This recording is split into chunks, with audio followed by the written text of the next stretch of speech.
পারে। আচ্ছা, একটা বাবার কাছে সন্তানকে জবাই করা এটা সহজ না কঠিন? কি বলেন? এটা কি সামান্য ব্যাপার মনে করছেন? কথা বুঝবেন ভালো করে, এগুলো বোঝা জিনিস, এগুলো কিন্তু বোঝা জিনিস। না বুঝতে পারেন তাহলে আপনার লস। একটা মানুষ আজকে দিনে যারা আমরা মানুষ সন্তানের বাবা মা হয়েছি, বলুন সন্তানকে জবাই করা কি যাতাই ব্যাপার? আজকে দিনে যদি আল্লাহ নবী ইব্রাহিম আলাইহিস সালামকে যে হুকুম দিয়েছিলেন 2024 সালে, যদি আল্লাহ পাক, আর তো নবী আসবেন, আমাদের নবী শেষ, কোন নবীকে আল্লাহ আজকে দিন এরকম হুকুম দিতেন না, আমাদের ভিতরে বহু ইমানদার, বহু ডক্টর, বহু মাস্টার, বহু শিক্ষিত, বহু ব্যবসায়ী, বহু পণ্ডিত এরা ইমান হারা হয়ে যেত।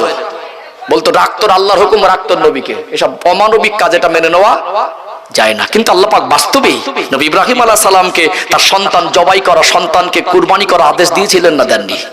একটু হ্যাঁ দেন। আমরা স্বপ্ন দেখি, নবীদের স্বপ্নটাও ওহী। নবীদেরকে আল্লাহ যে স্বপ্ন দেখায় ওটাও আল্লাহ পাকেরই হুকুম। জোরে বলুন সুবহানাল্লাহ। ইমান বোঝাচ্ছি সম্মানিত ভাইরা, আমরা তো সামান্য সামান্য ছোট ছোট হুকুম আমরা মানতে পারছি না, আমরা এগুলোকে অসম্ভব মনে করছি, এগুলো আমরা পাচ্ছি না, এটা আমাদের বদমাইশ ইমানি দুর্বলতা। আল্লাহর হুকুম একজন ইমানদারের কাছে সেটা অপারক হতে পারে না, সেটা অসম্ভব মনে করতে পারে না। একজন ইমানদার যিনি প্রকৃত আল্লাহকে বিশ্বাস করে, আল্লাহর হুকুম সে মানতে গিয়ে কখনো পিছু পা হয় না। যত কঠিন হোক না কেন তার কাছে সম্ভব মনে হয় এবং সেটাকে করে সে তৃপ্তি অনুভব করে। জোরে বলুন, কথা কি বুঝতে পাচ্ছেন? হ্যাঁ ও ভাই জানেরা, সোনার মানিক যুবকেরা, আব্বারা মায়েরা, ঠিক বোঝাচ্ছি ইমান কি জিনিস, ইমান সম্পর্কে আপনাদের ধারণা ক্লিয়ার করে দেই। আল্লাহর নবী ইব্রাহিম আলাইহিস সালামের ওই সন্তানটার লাইফ হিস্টোরি একটু ব্যতিক্রম। 80 বছর প্লাস বয়স, তাফসীরের কিতাবে এসেছে 86 বছর বয়স, তখনও সন্তান ছিল না। আল্লাহর কাছে বহু কান্নাকাটি করে আল্লাহর কাছে দোয়া চেয়েছিলেন, আল্লাহর কাছে চেয়ে নিয়েছিলেন, ওটা হলো দোয়ার ফল। আল্লাহর কাছে কাঁদতেন, রব্বি হাবলি মিনাস সালিহিন, আল্লাহ আপনি আমাকে একটা নেক সন্তান দেন। আল্লাহ তাআলার নবী ইব্রাহিম আলাইহিস সালামের দোয়াকে আল্লাহ পাক ফিরিয়ে দেননি, আল্লাহ পাক কবুল করে নিয়ে তাকে সুসংবাদ প্রদান করেছিলেন, ফাবাশশারনাহু বিগুলামিন হালিম। আমার নবী ইব্রাহিম, আপনি নেক সন্তান চেয়েছেন, আমি আল্লাহ আপনাকে নেক সন্তানের সুসংবাদ প্রদান করলাম। জোরে বলুন সুবহানাল্লাহ। এখানে একটা শিক্ষা, যখন পয়েন্টের সাথে একটু বলে দেই, এর মধ্যে শিক্ষা আছে, আছে না? অনেক অপদার্থ নাদান আছে, শুধু সে না, তার পরিবারটাই ওই রকম। রাগ করবেন না, বৌমার মেয়ে হয়েছে বলে সপরিবারে সবাই বৌমার বিরুদ্ধাচরণ করছে, শারীরিক মানসিক ভাবে বিভিন্ন রকম টর্চার করে, আছে না? আর একটা মেয়ের গর্ভে আল্লাহ মেয়ে সন্তান দিয়েছেন, ওই মেয়ে সন্তান দিয়েছে বলে ওর স্বামী ওকে ভালোবাসে না, আগের মতো ভক্তি করে না, শ্বশুর বাড়ির লোকজন দেখতে যায় না। এরা কোন জগতে বাস করে আল্লাহ ভালো জানে। অনেক মানুষ এমন আছেন, বিবাহ করেছেন, টাকা পয়সার অভাব নেই, গাড়ি বাড়ির অভাব নেই, অর্থ সম্পদের অভাব নেই, 15 বছর পার হয়ে গেছে, সন্তান হয় না। ওকে জিজ্ঞেস করবেন সন্তান কি জিনিস, তখন তারা ডিমান্ড থাকে না ছেলে না মেয়ে, তখন শুধু বলে আল্লাহ আমাকে যা হোক একটা ছেলে না মেয়ে দাও। কি গো, একটু আওয়াজ দেন। আল্লাহ আপনাকে দিয়েছে, আল্লাহ যদি চাইতেন আপনাকে নিঃসন্তান করে রাখতে পারতেন। জিজ্ঞেস করুন, তাকে দেখে শিখুন যে 10 বছর ধরে সন্তান পায় না। আল্লাহ নবী ইব্রাহিম আলাইহিস সালামের 86 বছর বয়স, তখনও সন্তান ছিল না। তারপরে আল্লাহর কাছে ছেলে মেয়ে ডিমান্ড করিনি, বলেছিলেন নেক সন্তান দেন, বলেছিলেন। আচ্ছা, একটা মেয়ের গর্ভে যদি মেয়ে সন্তান হয়, ওই মেয়েটাকে কি কোনো যুক্তিতে, কোনো বুদ্ধিতে, কোনো দিক থেকে হিসাব করে তাকে দোষারোপ করা যাবে? তাহলে কোন চিন্তাধারা দিয়ে মানুষটার উপরে অমানবিক আচরণ করে? এটা সমাজে ভরি ভরি আছে, আছে না নেই? আছে না? তাহলে আমরা কতটা নিচে নেমে গেছি। একটা মানুষের গর্ভে আল্লাহ সন্তান দিলেন, যদি ওর ক্ষমতা থাকতো যে গর্ভে কি সন্তান আসবে, তাহলে নিজে নিজে ছেলে করে নিত। ঠিক বললাম না ভুল বললাম? আমাদের সমাজ কতটা নিচে নেমে গেছে, মানুষ কতটা মানে জঘন্য জায়গায় পৌঁছে গেছে। একটা মানুষ ভুল করে, তার পরিবারের মানুষও ভুল করে, সব বৌমার বিরুদ্ধে চলে গেছে, গেছে না যায়নি? আল্লাহ যাকে ইচ্ছা করেন তাকে ছেলে দেন, যাকে ইচ্ছা করেন তাকে মেয়ে দেন, যাকে ইচ্ছা করেন তাকে নিঃসন্তান করে রাখেন, যাকে ইচ্ছা করেন তাকে উভয় ছেলে মেয়ে মিলিয়ে দেন। কার হাতে? কার হাতে? এটা আমাদের একটা কুচিন্তা। আল্লাহ আমাদের বোঝার তৌফিক দান করেন, বলেন আল্লাহুম্মা আমিন। পয়েন্ট এসেছিল, একটু বললাম, দরকার ছিল না? ছিল না? কেউ করেছে বলে তাকে আঘাত দেবো না। আগামী দিন হয়তো আমার কিছু যুবক ভাই, ইয়াং জেনারেশন, এরা এই খারাপি থেকে নিজেকে হেফাজতে রাখতে পারবে। ও ভাইজানেরা, সোনার মানিক যুবকেরা, আব্বারা মায়েরা, দুনিয়া একটা সন্তান বিবাহ করার আগ মুহূর্ত পর্যন্ত, সন্তানের বাবা মা হওয়ার আগ মুহূর্ত পর্যন্ত যতই আন্দাজ করুক তার আব্বা তাকে কতটা ভালোবাসে, তার মা তাকে কতটা ভালোবাসে, ওটা পরিপূর্ণ আন্দাজ করা সম্ভব নয়। আমি আমার নিজের ব্যক্তিগত জীবনের কথা বলি। আমি গুজরাটে পড়াশোনা করেছি। বছরে একবার করে বাড়ি আসার সুযোগ হতো। ঘর থেকে যখন বেরিয়ে যেতাম, আব্বা জানের চোখ ভরা পানি দেখে, আম্মা জানের চোখ ভরা পানি দেখে মনের মধ্যে একটা আলাদা রকম কষ্ট হতো। যাওয়ার মুহূর্তে মায়ের সঙ্গে দুটো কথা বলবো এই রকম মানসিক অবস্থা থাকতো না। মাথাটা হ্যাক করে কানতে কানতে বেরিয়ে যেতাম। মায়ের দিকে একটু আর চোখে দেখতাম, ওই স্মৃতিগুলো আজও আমার চোখে ভাসে। মায়ের চোখ ভরা পানি, আব্বার চোখের দিকে একটু আর চোখে দেখতাম, আব্বার চোখ ভরা পানি। গুছিয়ে দুটো কথা বলার মতো মানসিকতা থাকতো না। ওই সময় মনে মনে করতাম আমার আব্বা জান আমায় অনেক ভালোবাসে, আমার আম্মা জান আমায় অনেক ভালোবাসে। বিশ্বাস করুন, এ আমার আন্দাজ তখন পরিপূর্ণ হয়েছে যখন আমি বিবাহ করলাম, আল্লাহ আমায় সন্তান দিলেন। সেই দিন আমি বুঝেছি সন্তান কত আদরের জিনিস। 86 বছর বয়সে আল্লাহর কাছে দোয়া চেয়েছিলেন, আল্লাহর কাছে চেয়ে নেওয়া সন্তান বড় আদরের, বড় মায়ার। এর ভিতরে আর একটা ইমানি পরীক্ষা হয়েছিল, যেটাকে যেখানে আবে জমজমের কূপ, যেখানে সাফা মারওয়া, যেখানে মিনা মুজদালিফা আরাফা, আল্লাহ নবীর জন্মভূমি, নবীজির তশরিফ আনার ভূমি, যেখানে কাবা বাইতুল্লাহ, ওখানে রেখে এসেছিল। ওই ঘটনা আমি নাই বা গেলাম। ছেলেটা যখন বড় হলো, কথা বলা শিখলো, হাঁটা চলা শিখলো, আব্বা আব্বা আব্বা বলে ডাকতে লাগলো। ইব্রাহিম আলাইহিস সালামের কলিজা জানটা জুড়িয়ে যেত, এত আদরের জিনিস। রাতের বেলা ঘুমাচ্ছেন, আল্লাহ ইব্রাহিম আলাইহিস সালামকে স্বপ্ন দেখাতে লাগলেন, আমার খলিল, আমার নবী ইব্রাহিম, আপনি কুরবানি করেন। ঘুমটা ভেঙে গেল, উঠে বসে বললেন, আল্লাহ আমাকে কুরবানি করার আদেশ দিয়েছেন, আমি কি কুরবানি করব? ও ভাইরা বাবাজিরা, ইব্রাহিম আলাইহিস সালাম তিনি বললেন, আমি কি কুরবানি করব? 100 উট কুরবানি করে দিলেন। আবার দ্বিতীয় দিন ওই স্বপ্ন দেখলেন, আমার নবী ইব্রাহিম আপনি কুরবানি করেন। ঘুম ভেঙে গেল, ভাবতে লাগলেন, গত রাতে স্বপ্ন দেখেছি আল্লাহ আমায় বলেছিলেন কুরবানি করেন, আমি তো কুরবানি করেছি, মনে হয় আমার কুরবানি আল্লাহর দরবারে মঞ্জুর হয় নাই। দ্বিতীয় দিন আবার 100 উটকে কুরবানি করে দিলেন। আবার তৃতীয় দিন তিনি স্বপ্ন দেখছেন, আমার নবী ইব্রাহিম, আমার খলিল, আমি আল্লাহ আপনার বন্ধু বলেছি, আমি আল্লাহ আপনার দোস্ত বলে গ্রহণ করেছি, আপনি ওই জিনিসটাকে কুরবানি করুন যেটা আপনার কাছে সবথেকে প্রিয়। ঘুমটা ভেঙে গেল, উঠে বসে বললেন, আমার কাছে প্রিয় বস্তু আমার ইসমাইলের থেকে অন্য কিছু হতে পারে না। তিনি কনফার্ম হয়ে গেলেন, আল্লাহ আমাকে পরীক্ষার মধ্যে শামিল করেছেন, আল্লাহ আমাকে হুকুম করেছেন, আমার সন্তানকে আমার জবাই করার আদেশ দিয়েছেন।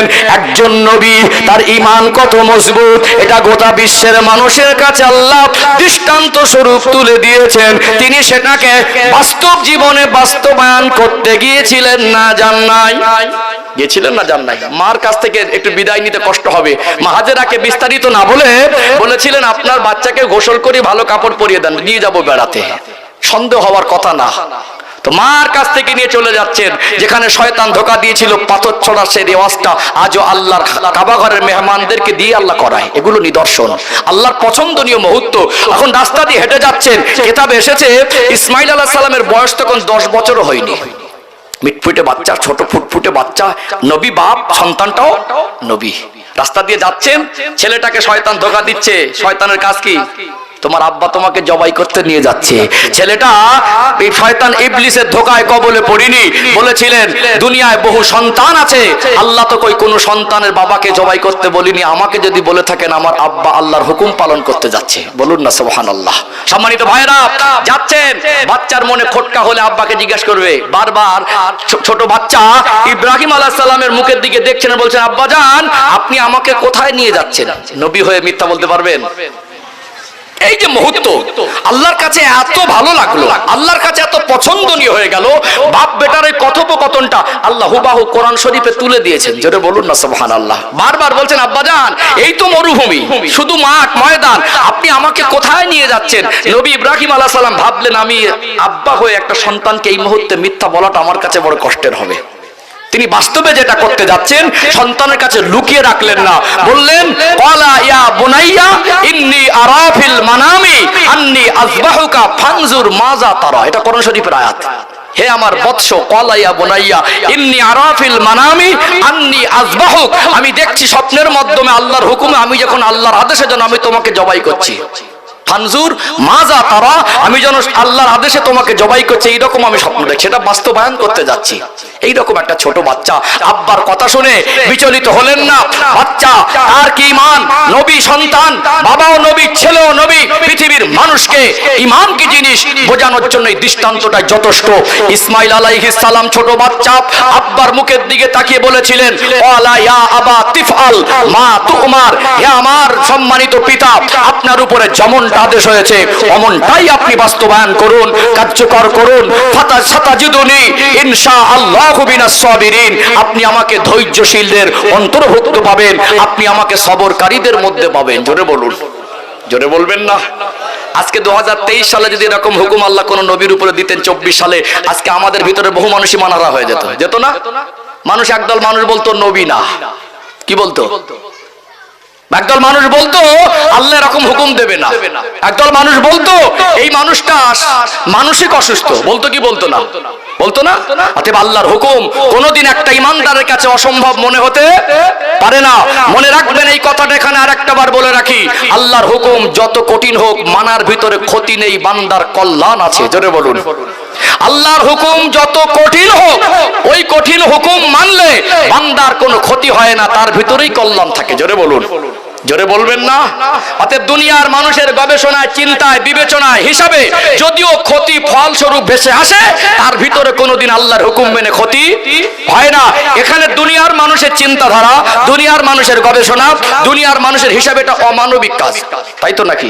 এটা একটা ক্ষতি হওয়া, সন্তান হারানোর মতো একটা কাজ। কিন্তু আল্লাহ পৃথিবীর মানুষকে বুঝিয়েছে যে আল্লাহর হুকুমটা তোমাদের হিসাবে যদি ভুলও মনে হয়, তোমাদের হিসাবে যদি অমানবিকও মনে হয়, তোমাদের হিসাবে যদি এটাকে রঙও মনে হয়, জেনে রাখবে আমি আল্লাহর হুকুম রং নয়, আমি আল্লাহর হুকুম কোনোদিন বান্দার ক্ষতি হয় না, বরং বান্দার কল্যাণ হয়। জোরে বলুন। বাপ বেটার মুহূর্ত আল্লাহ কোরআন শরীফে দিয়েছে না?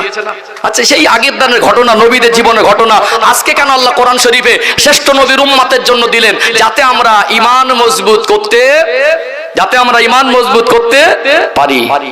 সামান্য জুমার নামাজ পড়তে যায় না, সামান্য জুমার দিন নামাজ পড়তে যায় না বাড়ির ধারে মসজিদ, ওই মানুষটার যাতে বিবেকটা একটু জাগ্রত হয় যে আল্লাহর হুকুম সন্তান জবাই করার থেকে এই হুকুমটা অনেক সহজ। কি গো, সন্তান জবাই করার থেকে এই হুকুমটা অনেক সহজ। আল্লাহ একজন ইমানদারকে, একজন নবীকে এরকম একটা কঠিন হুকুম দিয়েছিলেন। আসলে হুকুমটা সহজ নয়, কিন্তু ঈমান কঠিন পরিমাণে নিখুঁত আর সলিড থাকার কারণে এটা তার কাছে অসম্ভব মনে হয়নি। ও ভাইজানেরা, সোনার মানিক যুবকেরা, আব্বারা মায়েরা, আল্লাহ নবী হযরত ইব্রাহিম আলাইহিস সালাম সন্তানকে হাত ধরে এবারে নিয়ে যাচ্ছেন মিনা ময়দানে। ওই জায়গায় নিয়ে গেলেন ছোট বাচ্চা, মিঠি মিঠি মুখের কথা আব্বার হৃদয়টা যেন ছুঁয়ে যায়। ও আব্বা জান, আপনি তো আমায় কুরবানি করে দেবেন, আপনি, আমি তো আল্লাহর রাস্তায় কুরবানি হয়ে যাব। আব্বা জান, আপনি যে আমার গলায় ছুরি চালাবেন, আপনার কি মায়া লাগবে না? কি কঠিন মুহূর্ত বলুন তো, আপনার কি কষ্ট হবে না? ইব্রাহিম আলাইহিস সালামের অন্তরে আল্লাহ কি ধৈর্য দিয়েছিলেন। ছোট বাচ্চার কথাগুলো শুনছিলেন, তার হৃদয়টা যেন কেঁপে উঠছিল। ছোট বাচ্চা বলতে লাগলেন, ও আব্বা জান, আপনি আমার গলায় ছুরি চালানোর আগে আপনি একটা কাপড় দিয়ে আপনার চোখটা বেঁধে নেবেন, কেননা আমার গলায় ছুরি চালা পড়ানোর সময় আপনি আমার চেহারার দিকে দেখবেন, আমার গলা কেটে গেলে রক্ত বের হয়ে যাবে। আপনি আমার মায় পড়ে গেলে আল্লাহর হুকুম আমালে জিন্দেগিতে বাস্তবায়ন করা আপনার জন্য কঠিন হবে।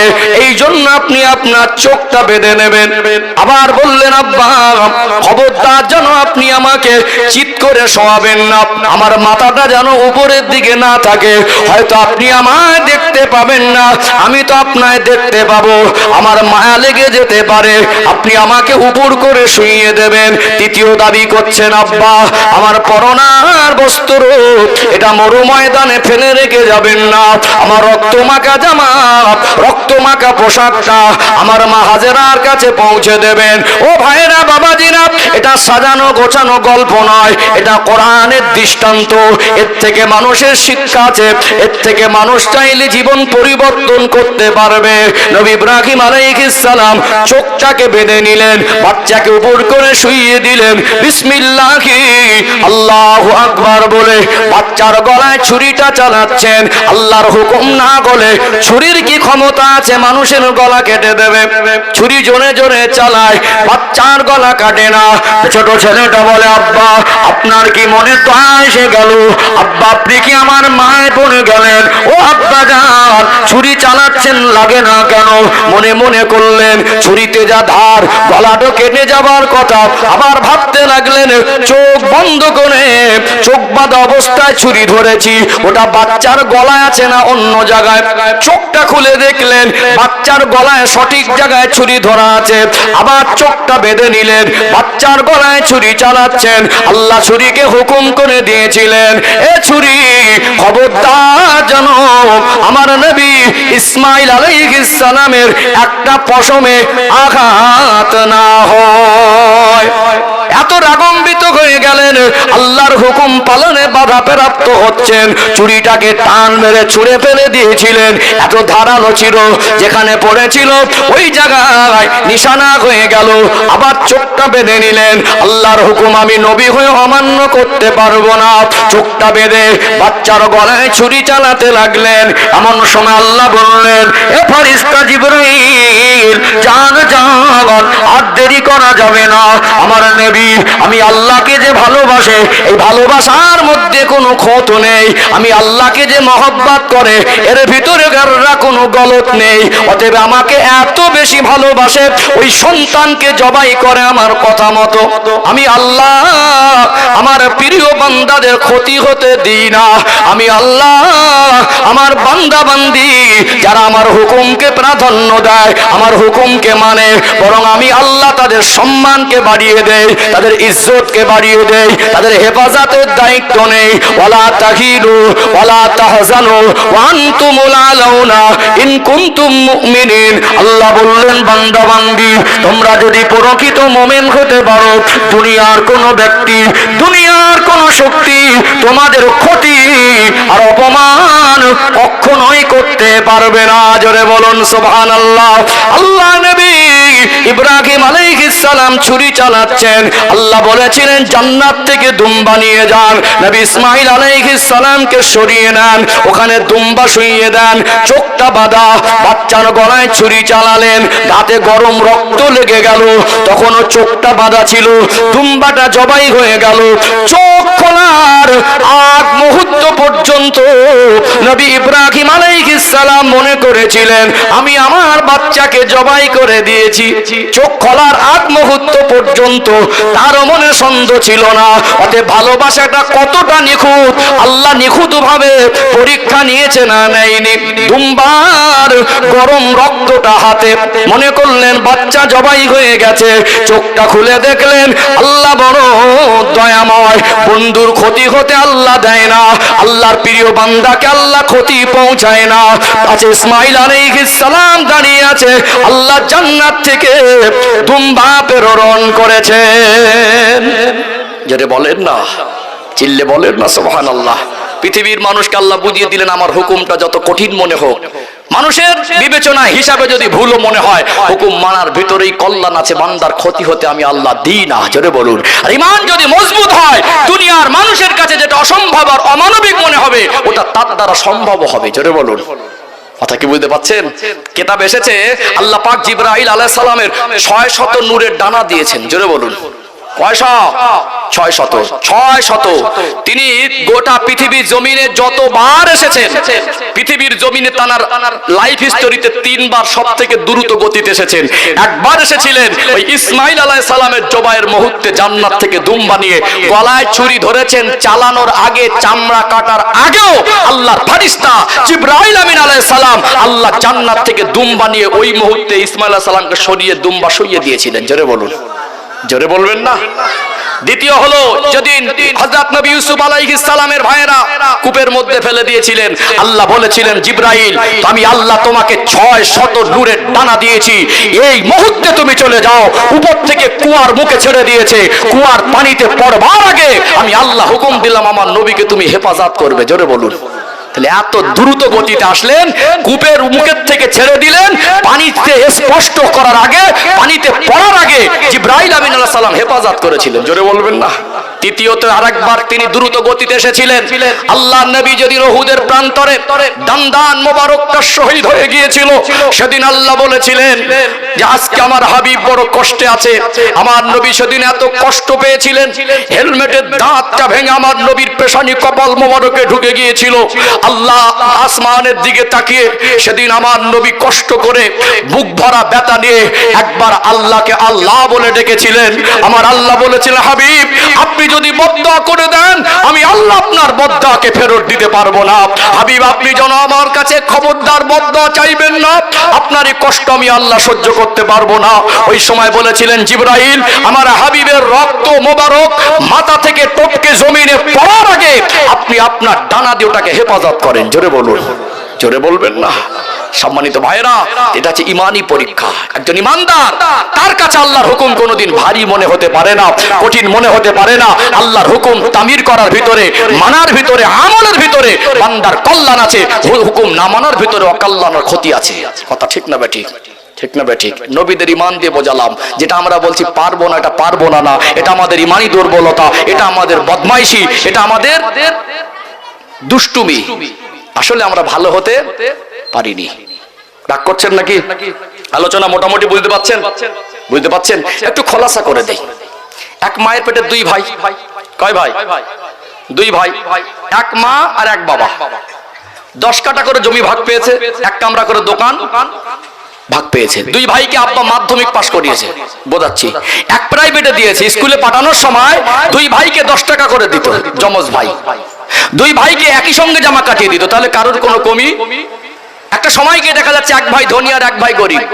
আল্লাহ তো বলতে পারতেন এই তুই এক মার পেটে ছিলি, এক স্কুলে পড়েছিস, এক দর্জির কাছে জামা পড়েছিস, বাপের জায়গা সমান সমান ভাগ পেয়েছি, তোর ভাই যদি ধনী হয়ে জাকাত দেয়, হজ করে, তোকেও ধনী হয়ে জাকাত দিতে হবে। আল্লাহ বাধ্যতামূলক করে দিতে পারতেন, পারতেন না?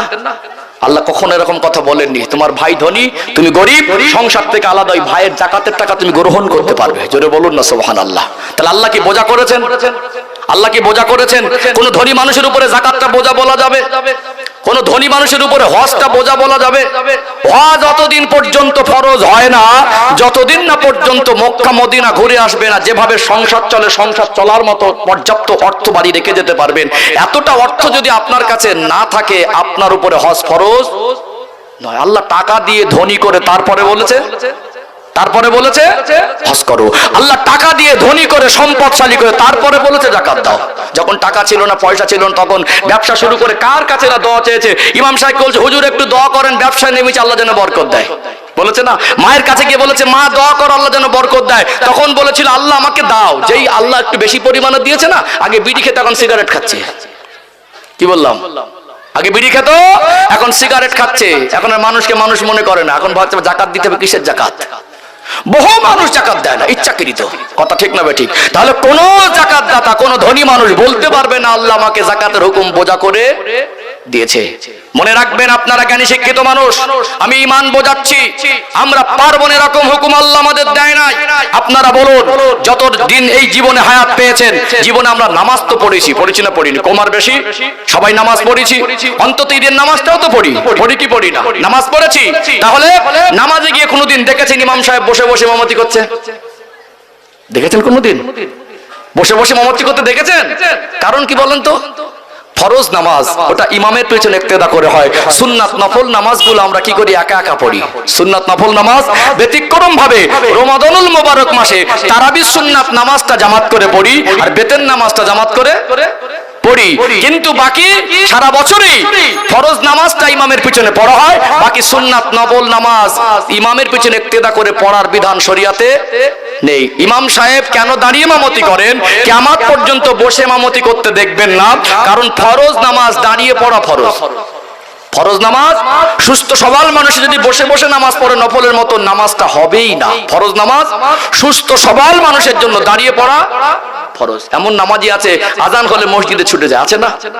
আছে না? অসুস্থ দুর্বল, শরীর ভালো না, পায়ের যন্ত্রণা, মাজার যন্ত্রণা, আগের থেকে শরীরে শক্তি নেই, সুগার, হাই প্রেসার, ওই মানুষটা ছুটে ছুটে মসজিদে, আছে না নেই? সুস্থ সবল মানুষ বাড়ি এসেছে, রান্নাটা ভালো মন্দ হয়েছে, থালায় যা প্লেটে ভাত দিয়েছিল, ভাত চেপে চেপে খেয়েছে, বলছে তরকারিটা হেভি হয়েছে। ভাত শেষ হয়ে গেলে আরেকবার ভাত নেওয়া হয়, ওকে কি বলে? বেরকো ভাত নাকি? হ্যাঁ, আর দুটো ভাত দাও। খেয়েছে বটে, চেপে চেপে খেয়েছে, গলা সমান খেয়েছে। খাওয়ার আগে বিসমিল্লাহ নেই, খাওয়ার পর আলহামদুলিল্লাহ নেই। এত সুস্থ সবল, অভাব নেই, শরীর অসুস্থ নেই, বাড়ির ধারে মসজিদ জুমার নামাজেও যায় না। হরিমানি দুর্বলতা। কত অসহায় গরিব মানুষ দোকান বন্ধ করে দিয়ে ব্যবসায়ী মানুষ আগে নামাজে দাঁড়ায়, আছে না? ব্যবসায়ী মানুষ বেচাকেনা বন্ধ করে দেয়, তারপরও নামাজে যায়। কত ব্যবসায়ী মানুষ তারা কি করে? অসুস্থ মানুষ, তারপরে নামাজে যায়। অতএব এই দুজনের মধ্যে মানি পার্থক্য। একটা মানুষ নামাজে গেলেন, 5 ওয়াক্ত নামাজ মসজিদে পড়েন, ওর জন্য দাঁড়িয়ে নামাজ পড়া সুস্থ মানুষের জন্য ফরজ। ফরজ নামাজ দাঁড়িয়ে পড়া। এখন জোহরের নামাজ দাঁড়িয়ে পড়েছে, বাড়ি এসে দেখলো দুপুরে মেহমান এসে গেছে, বাড়ি থেকে বললো শুধু ভাত দেবো, একটু বাজারে যাও, কিছু নিয়ে এসো। সাইকেল নিয়ে বেরিয়ে গেল, একটা মোটর সাইকেল পিছন থেকে ঠুকে দিল, পায় ভিতরে, হাঁটুর ভিতরে ব্যথা লেগেছে। যখন আসরের আজান হয়েছে, ও সহ্য করেছে, মোটামুটি ব্যথা লেগেছে, বুঝতে পেরেছে। আসরের আজান হয়েছে, ও ছুটছে, ইমানদার, ওর মন নামাজের মহব্বত, ছুটে মসজিদে যাবে, ঢুকছে, নামাজে দাঁড়িয়েছে ওযু করে, কিন্তু রুকুতে দিয়েছে, ভালো করে উঠতে খুব কষ্ট করে উঠলো, ইমাম সেজদায় চলে গেছে, সেজদায় গিয়েছে, আর দাঁড়িয়ে ওঠার ক্ষমতা ওর কিন্তু জোহরের নামাজ পর্যন্ত দাঁড়িয়ে পড়া ফরজ ছিল। ও যে নিয়ত করেছে তখনও দাঁড়িয়ে, ওই যে নামাজে সেজদায় চলে গেল, ওর ভিতরে কতটা ব্যথা মানুষকে দেখাতে পারবে না, মানুষকে বলে বোঝাতে যদি না পারে, একটা বোবাও যদি হয়, ওর ব্যথার মাত্রা পৃথিবীর কেউ না জানলে আল্লাহ জানে কি জানে না। ওর জন্য আর দাঁড়ানো বাধ্যতামূলক নয়। ও যদি ওই অবস্থায় বসে যায়, ওর বাকি নামাজগুলো বসে আদায় করলেও আল্লাহর কাছে ওটাই কবুল হবে। জোরে বলুন। আল্লাহ কি বোঝা করে দিয়েছে? কোরআন শরীফে 114টা সূরা আছে, আল্লাহ পাক শেষের সূরাগুলো খুব ছোট ছোট দিয়েছেন। পৃথিবীর কোন মানুষ এরা যেন কিয়ামতের দিন বলতে না পারে আল্লাহ যে নামাজ সূরা কোরআন শরীফের কিরাত ছাড়া নামাজ হবে না, সূরা ফাতিহা ছাড়া নামাজ শুদ্ধ হবে না, আল্লাহ আমি মুখস্থ করতে পারিনি, এই কথাটা যেন বলতে না পারে। ছোট্ট একটি সূরা, সূরার নাম সূরাতুল কাউসার। বিসমিল্লাহির রহমানির রহিম। ইন্না আ'তাইনাকাল কাউসার ফাসাল্লি লিরাব্বিকা ওয়ানহার ইন্না শানিয়াকা হুয়াল আবতার। এটা কি বলবেন যে মুখস্থ হবে না? কি বলবেন? তারপরে মুখস্থ নেই। গালাগালি যখন দেয় না, বেদ কি, যখন গালাগালি দেয় শয়তান লজ্জায় ছুটে পালায় এর মুখের ভাষা শুনে। কিছু মানুষ আছে বদমেজাজি, কিছু মানুষ আছে হট টেম্পারি, কিছু হলেই গালাগালি দেয়।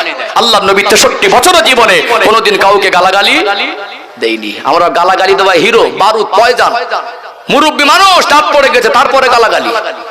নাতিপুতিকে দেয়, বুড়ি দাদিমাকে দেয়, ছেলে মেয়েকে দেয়, ও গালাগালি দিতে হবে। 10 বার দরুদ শরীফ পড়ে না। কবে ওযু করেছিল মনে নেই। আমাদের ভাবগতি আলাদা। ছেলের বিয়ে দিয়েছে, ছেলে শ্বশুর বাড়ি মানে আদর যত্ন বেশি, মানে ওই বাড়িতে মেয়ে দিয়েছে মানে জামাইয়ের বাবা মানে একটু আদর যত্ন বেশি, মেয়ে দিয়েছি তো যেন সুখে থাকে। ঘন ঘন কল করছে, ভাই একটু আসেন, বেরিয়ে যান, নতুন কুটুম বেই গেছে, খুব আদর যত্ন, দেশি মুরগি, খাসি, বিরিয়ানি, পোলোয়া, ফ্রাইড রাইস সব কিছু খেতে দিল। এখন সন্ধ্যাবেলা দুই বেই চা খেতে বসেছে, চার দোকানে বসে গল্প করছে, মনে হয় অ্যাডভোকেট, দেখে মনে হবে লোকটা খুব জ্ঞানী। এক বদনা পানি দেবেন, উজুই করতে পারে না। ঠিক বলছি না ভুল বলছি? হ্যাঁ দেন না। ওরা আবার আলেমদের বিচার করে। সমাজের অবস্থা কোথায় গেছে বুঝতে পারছেন? আমার কথা মনে টক লাগছে নাকি, খারাপ লাগছে নাকি? বোঝাচ্ছি, আমাদের ঘাটতির জায়গা পূরণের চেষ্টা নেই, আমরা উল্টো অন্য জায়গায় মাথা মারতে ভালো পারি। আমাদের যে জায়গাটা ঘাটতি, ওই ঘাটতির জায়গাটা পূরণ করার চিন্তাধারা আমাদের মাথায় নেই। সমাজের ঘাটতিটা কিভাবে পূরণ হবে সেই চেষ্টা মাথায় নেই, আমরা উল্টো দিকে ক্রিটিসাইজ করি। আছে না নেই? দেখবেন ভালো কাজ করলে সেখানে বিরোধী, ভালো কাজ করলে সেখানে বিরোধী। দেখবেন আজ মানুষের মাইন্ড অন্যরকম হয়ে গেছে। একটা উদাহরণ দিলে অবাক হয়ে যাবে। আচ্ছা, দাড়ি রাখা আলেমদের জন্য শরিয়াতে শুধু এসেছে না সর্বমানুষ পুরুষদের জন্য? পুরুষের জন্য। গ্রামে শতকরা মনে হয় এরকম গ্রাম আছে, খুব বেশি যদি হয় শতকরা 30 জনের দাড়ি আছে, 20 জন 30 জনের দাড়ি আছে, আর বাকি 70 জনের দাড়ি নেই। এটা তো বাস্তব নাকি? এটাই বাস্তব। এখন এই 70 জনের দাড়ি নেই গ্রামে শতকরা, গ্রামের মানুষের কারোর মাথা ব্যথা হবে না। জুমার দিন যদি ইমাম সাহেব দাড়ি চেঁচে মেম্বারে খুতবা দিতে ওঠে না, সেই দিন নামাজ মাথায় উঠে যাবে। কি মনে হয়? একটা আওয়াজ দেন না। অথচ ওই দিন সকলের নজর পড়বে, সেদিন হয়তো নামাজ হওয়া মুশকিল আছে। বাবা, কিছু কিছু এলাকার মানুষ খুব গরম। ইমাম সাহেব দাড়ি চাষলো কেন? ইমাম সাহেবের মুখে দাড়ি নেই তার মানে কেবল ওর পিছনে নামাজ পড়বো, অন্য মসজিদে গিয়ে নামাজ পড়বো। তোমার ছেলের মুখে দাড়ি নেই, তোমার এতদিন গাজালা করিনি। বোঝাচ্ছি আমি, আঘাত দেবো উদ্দেশ্য না আপনাদের। আমি আপনাদের কষ্ট দেওয়ার জন্য বলছি না, এগুলো বোঝার কথা। আপনার ছেলের মুখে দাড়ি নেই, 20 বছর 30 বছর 40 বছর আপনার ছেলের বয়স, একদিন আপনি প্রতিবাদ করলেন না, একদিনও বললেন না, একদিনও বোঝালেন না। ইমামের মুখে একদিন নেই, আপনার রক্তকর্ম হয়ে গেছে। কথা কি বাস্তব না অবাস্তব? তাহলে আমরা ভালো মানুষ যদি একটু ভুল করে ফেলে, তার পিছনে কিভাবে লাগতে হয় সেটা জানি। আমার ছেলে ভুল করবে, আমার বিবি ভুল করবে, আমার মেয়ে ভুল করবে, সেখানে আমাদের বিবেক খোলে না। হুজুরের বউ যদি জোরে হেসেছে সেখানে দোষ, আর অন্য লোকের মেয়ে যদি পালিয়ে যায় সেখানে টাক করছেন নাকি? মেয়ে পালিয়ে গেছে, বাপ গরু মেরে খাওয়া দিচ্ছে, মাইন্ড করবেন না। মেয়ে পালিয়ে গেছে, বাপ আনন্দে মেয়েকে ফিরিয়ে এনে গরু জবাই করে খাওয়া দিচ্ছে। কি বলছেন আপনি? আমি একটু বাস্তব নিয়ে বলি। আমি কাউকে আঘাত দেওয়া, টার্গেট করা কথাবার্তা বলি না, কথাগুলো বোঝার জন্য বলছি। আমাদের অবস্থানটা কোন জায়গায় আছে, আমরা কেমন পর্যায়ের ভিতর থেকে জীবন যাপন করছি, আমাদের করণীয় কি দরকার ছিল, আমাদের করার কি দরকার ছিল, আর আমরা করছিটা কি, এটাই আমি বোঝাতে চাইছি। বুঝতে পারছেন? আমি আর একটা ইমানের দৃষ্টান্ত তুলে ধরবো, ইনশাআল্লাহ। তাহলে কেউ সুস্থ সবল মানুষ বলতে পারবে না যে আমি নামাজ পড়তে পারবো না। আপনি বলবেন আমি জানি না, ঠিক আছে, যতদিন শিখতে সময় লাগে, আপনার ব্রেন কমজোর, আপনার 1 বছর যদি সময় লাগে, আপনার জন্য সুবহানাল্লাহ দিয়ে 1 বছর নামাজ পড়া জায়েজ হবে। শিখছেন, চেষ্টা করছেন, কিন্তু আপনার ব্রেন কমজোর।